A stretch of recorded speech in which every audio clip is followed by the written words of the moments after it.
Bueno amigos, el día de hoy vamos a empezar con una nueva aventura. Vamos a leer un libro de Edgar Allan Poe que se titula Manuscrito hallado en una botella. Espero que les guste esta lectura de este maestro de la literatura estadounidense Edgar Allan Poe. Este libro fue publicado en 1833. Sobre mi país y mi familia tengo que decir: un trato injusto y el paso de los años me han alejado de uno y el malquistado con la otra. Mi patrimonio me permitió recibir una educación poco común y una inclinación contemplativa permitió que convirtiera en metódicos los conocimientos diligentemente adquiridos en tempranos estudios. Pero por sobre todas las cosas me proporcionaba gran placer el estudio de los moralistas alemanes, no por una desatinada admiración a su elocuente locura, sino por la facilidad con que mis rígidos hábitos mentales me permitían detectar sus falsedades. A menudo se me ha reprochado la aridez de mi talento. La falta de imaginación se me ha imputado como un crimen, y el escepticismo de mis opiniones me han hecho notorio en todo momento. En realidad, temo que una fuerte inclinación por la filosofía física haya teñido mi mente con un error muy común en esta época. Hablo de la costumbre de referir sucesos, aun los menos susceptibles de dicha referencia, a los principios de esa disciplina. En definitiva, no creo que nadie haya menos propenso que yo a alejarse de los severos límites de la verdad, dejándose llevar por el ignes fatui de la superstición. Me ha parecido conveniente sentar esta premisa, para que la historia increíble que debo narrar no sea considerada el desvarío de una imaginación desbocada, sino la experiencia auténtica de una mente para quien los ensueños de la fantasía han sido letra muerta y nulidad. Después de muchos años de viaje por el extranjero, en el año 1800 me embarqué en el puerto de Batavia, en la próspera y populosa isla de Java. En un crucero por el archipiélago de las Islas Sonda, iba en calidad de pasajero, solo inducido por una especie de nervios e inquietud que me acosaba como un espíritu malévolo. Nuestro hermoso navío, de unas 400 toneladas, había sido construido en Bombay y en una madera de teca de Malabar con remaches de cobre. Transportaba una carga de algodón y rama y aceite de las islas Laquevidas. También llevábamos a bordo fibra de corteza de coco, azúcar morena de las islas orientales, manteca clarificada de leche de búfalo, granos de cacao y algunos cajones de opio. La carga había sido mal estibada y el barco escoroba. Zarpamos apenas impulsados por una leve brisa y durante muchos días permanecimos cerca de la costa oriental de Java, sin otro incidente que quebraba la monotonía de nuestro curso que el ocasional encuentro con los pequeños barquitos de 2 mástiles del archipiélago al que nos dirigíamos. Una tarde, apoyado sobre el pasamanos de la borda de popa, vi hacia el noroeste una nube muy singular y aislada. Era notable, no solo por su color, sino por ser la primera que veíamos desde nuestra partida de Batavia. La observé con atención hasta la puesta del sol, cuando de repente se extendió hacia este y oeste, ceñiendo el horizonte con una angosta franja de vapor y adquiriendo la forma de una larga línea de playa.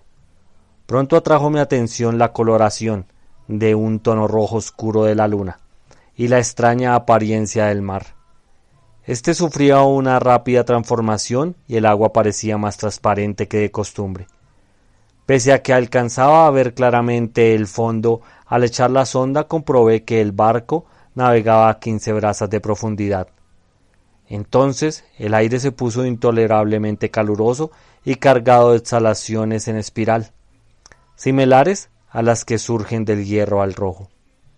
A medida que fue cayendo la noche, desapareció todo vestigio de brisa y resultaba imposible concebir una calma mayor.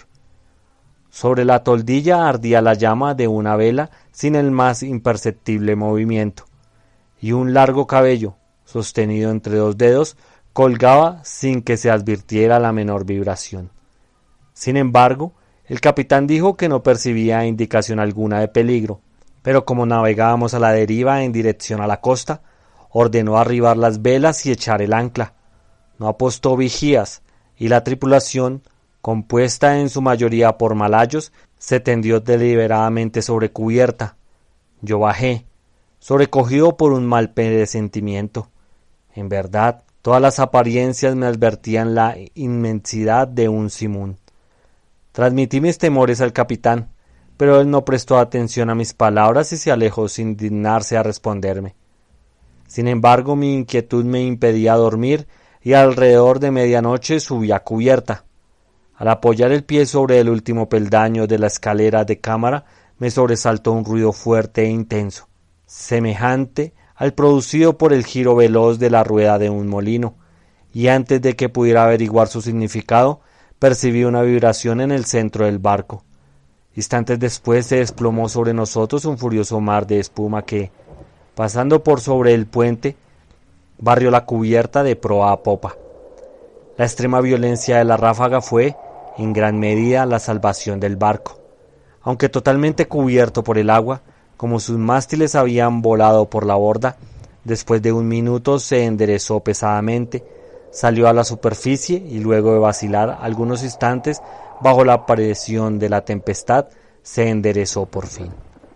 Me resultaría imposible explicar qué milagro me salvó de la destrucción.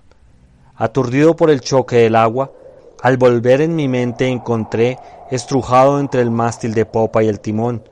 Me puse de pie con gran dificultad, y al mirar mareado a mi alrededor, mi primera impresión fue que nos encontrábamos entre arrecifes. Tan tremendo e inimaginable era el remolino de olas enormes y llenas de espuma en que estábamos sumidos. Instantemente después oí la voz de un anciano sueco que había embarcado poco antes de que el barco zarpara. Lo llamé con todas mis fuerzas y al rato se me acercó tambaleante. No tardamos en descubrir que éramos los únicos sobrevivientes. Con excepción de nosotros, las olas acababan de barrer con todo lo que se hallaba en cubierta. El capitán y los oficiales debían haber muerto mientras dormían, porque los camarotes estaban totalmente anegados. Sin ayuda era poco lo que podíamos hacer por la seguridad del barco y nos paralizó la convicción de que no tardaríamos en zozobrar. Por cierto que el primer embate del huracán destrozó el cable de ancla, porque de no ser así nos habríamos hundido instantáneamente. Navegábamos a una velocidad tremenda y las olas rompían sobre nosotros. El mandarmen de popa estaba hecho añicos y todo el barco había sufrido gravísimas averías. Pero comprobamos con júbilo que las bombas no estaban atascadas y que el lastre no parecía haberse descentrado. La primera ráfaga había amainado y la violencia del viento ya no entrañaba gran peligro, pero la posibilidad de que cesara por completo nos aterrorizaba, convencidos de que, en medio del oleaje siguiente, sin duda moriríamos. Pero no parecía probable que el justificado temor se convirtiera en una pronta realidad. Durante 5 días y noches completos, en los cuales nuestros únicos alimentos consistió en una pequeña cantidad de maleza que trabajosamente logramos procurarnos en el castillo de proa. La carcasa del barco avanzó a una velocidad imposible de calcular, impulsada por sucesivas ráfagas que, sin singular la violencia del primitivo Simund, eran más aterrorizantes que cualquier otra tempestad vivida por mí en el pasado.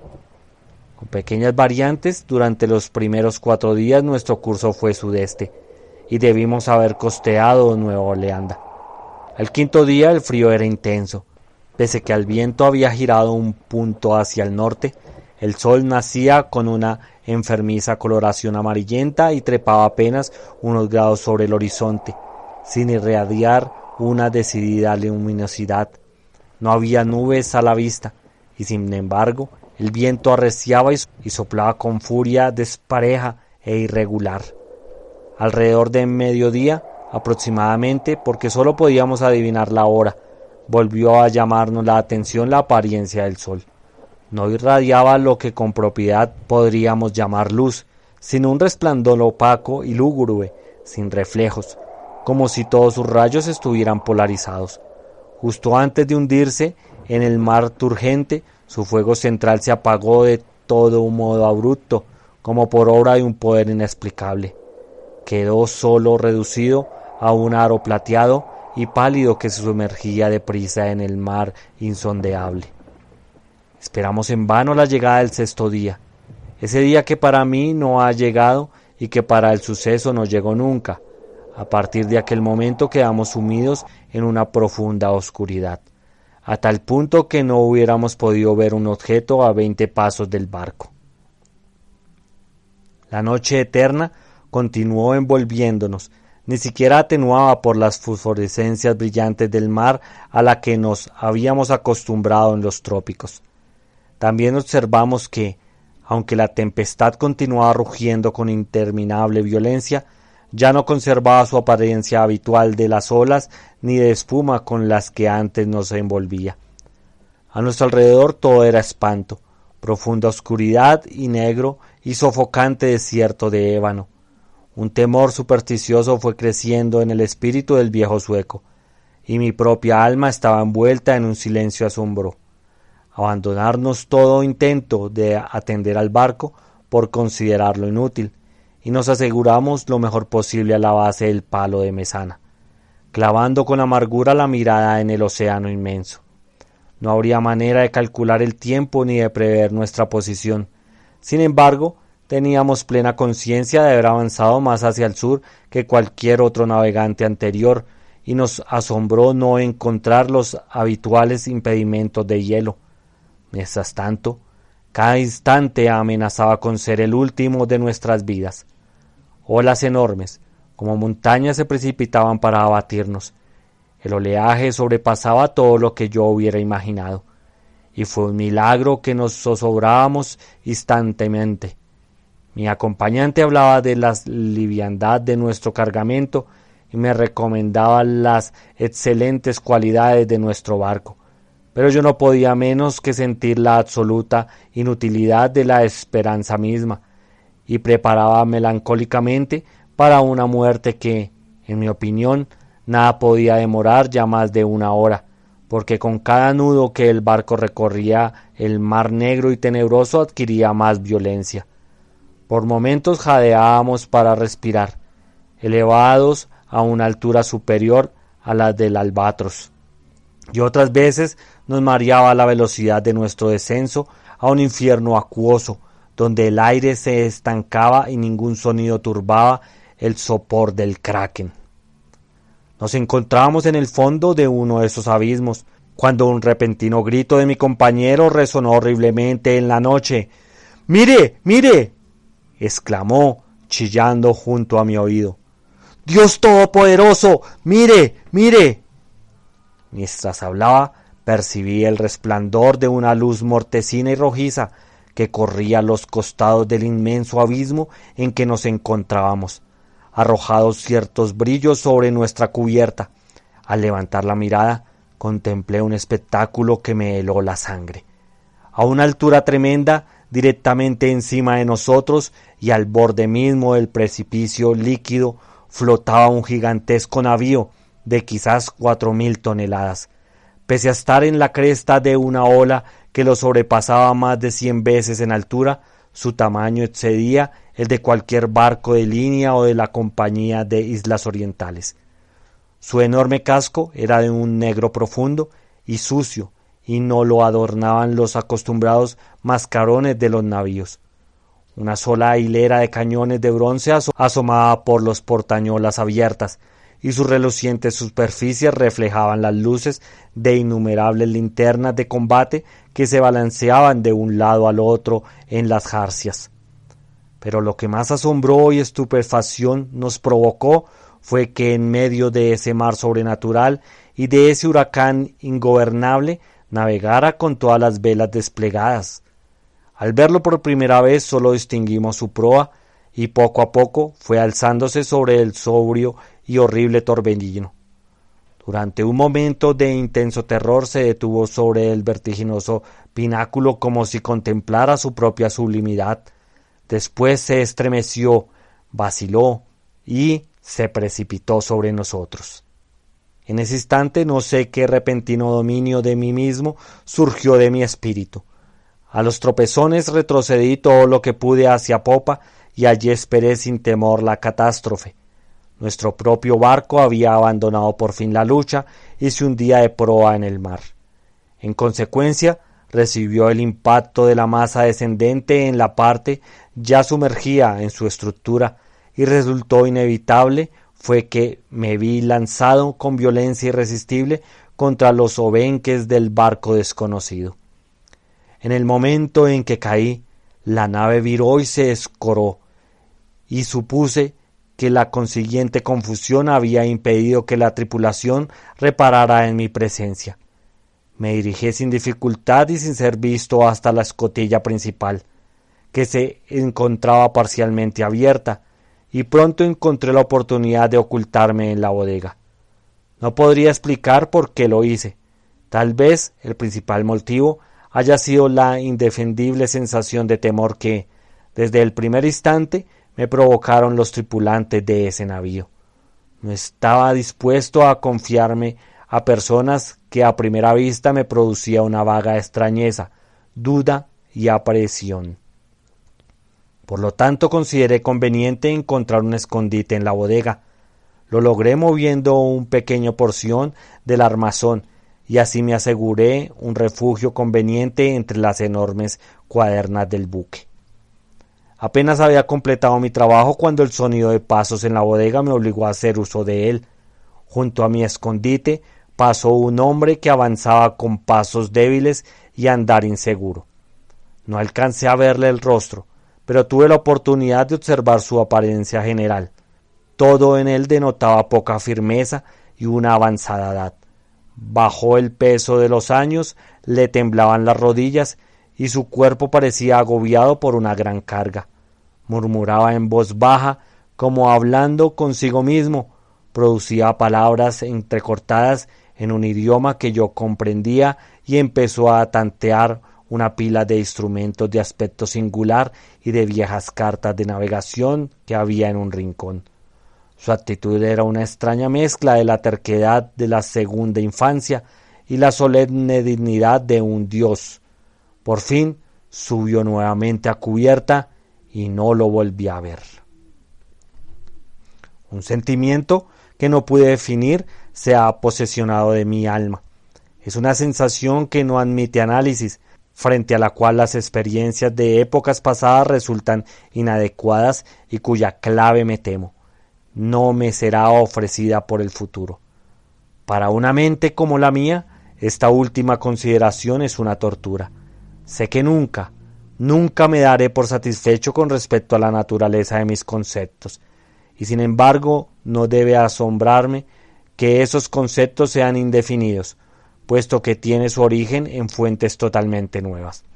Un nuevo sentido, una nueva entidad se incorpora a mi alma.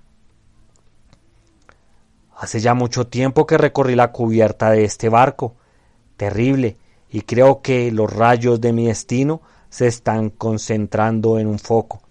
Qué hombres incomprensibles, envueltos en meditaciones cuya especie no alcanzo a adivinar.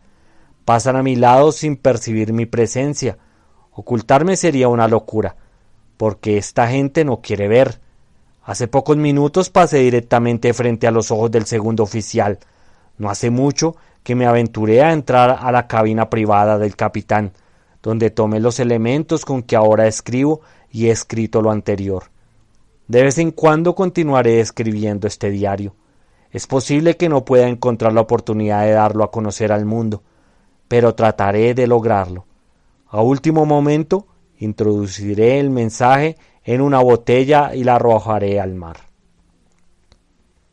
Ha ocurrido un incidente que me proporciona nuevos motivos de meditación. ¿Ocurren estas cosas por fuerza de un azar sin gobierno? Me había aventurado a cubierta donde estaba tendido, sin llamar la atención, entre una pila de flechaduras y viejas velas en el fondo de una balandra.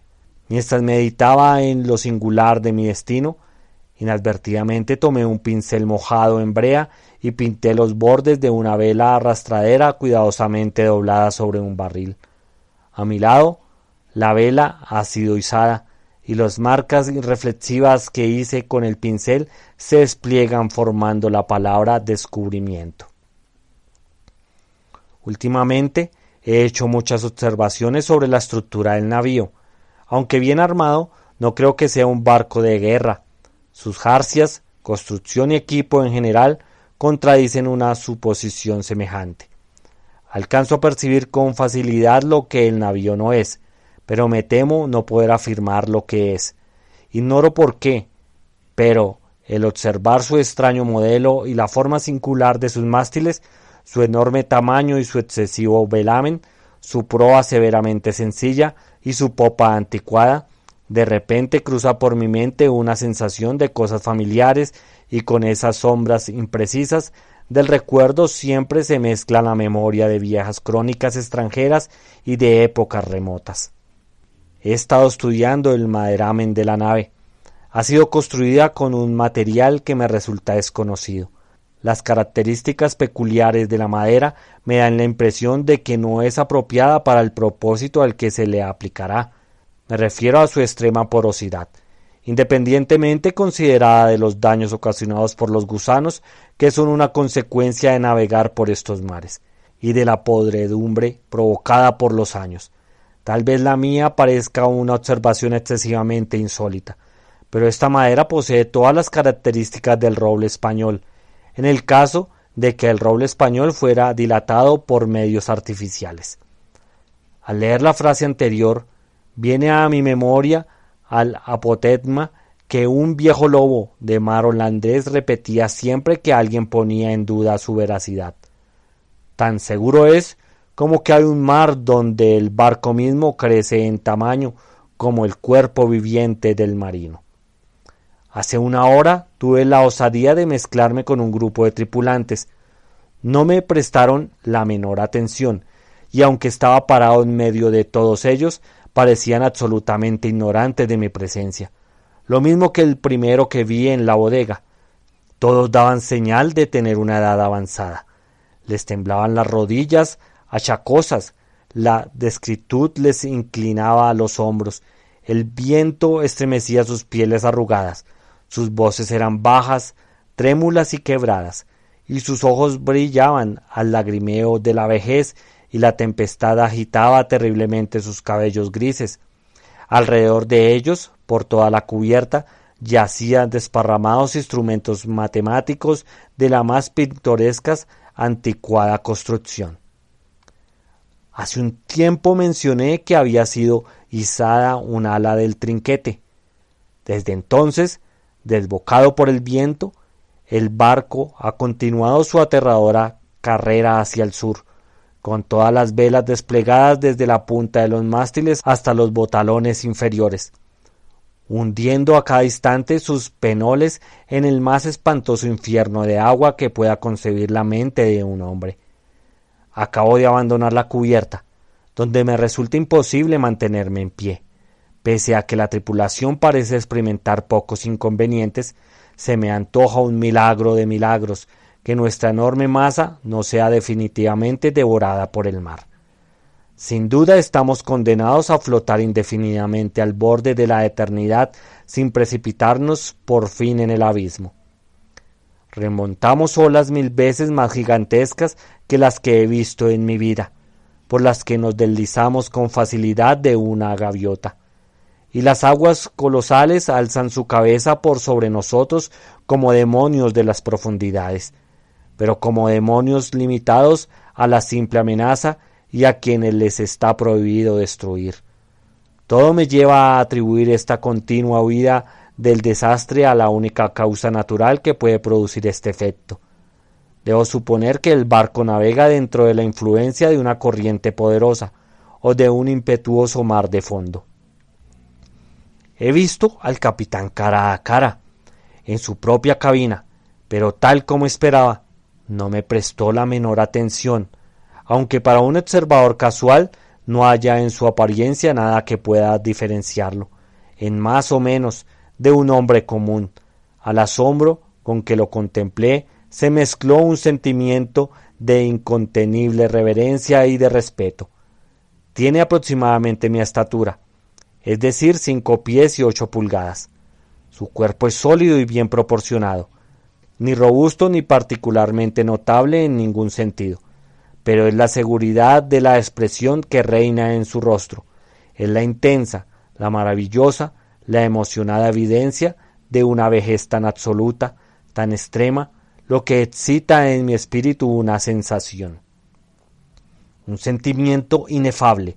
Su frente, aunque poco arrugada, parece soportar el sello de una mirada de años.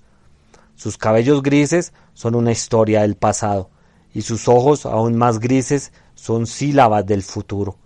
El piso de la cabina estaba cubierto de extraños pliegues de papel unidos entre sí por broches de hierro y de arruinados instrumentos científicos y obsoletas cartas de navegación en desuso.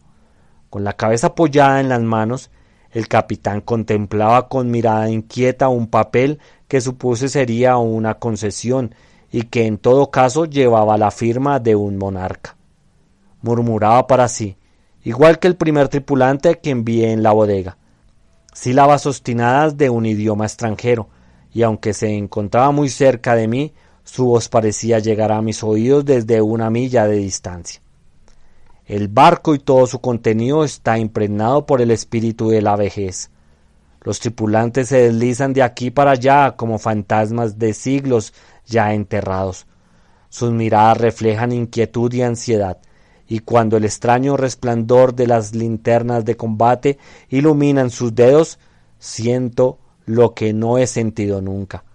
Pese a haber comerciado la vida entera en antigüedades y absorbido la sombra de columnas caídas en Baalbek, en Tamor y en Persépolis, hasta que mi propia alma se convirtió en una ruina. Al mirar a mi alrededor me avergüenzan mis anteriores aprensiones. Si temblé ante la ráfaga que nos ha perseguido hasta ahora, ¿cómo no horrorizarme ante un asalto de viento y mar para definir los cuales las palabras tornado y simún resultan triviales e ineficaces? En la vecindad inmediata del navío reinaba la negrura de la noche eterna y un caos de agua sin espuma, pero aproximadamente a una legua a cada lado de nosotros alcanzan a verse oscuramente y a intervalos imponentes murallas de hielo que se alzan en el cielo desoladas que parecen las paredes del universo.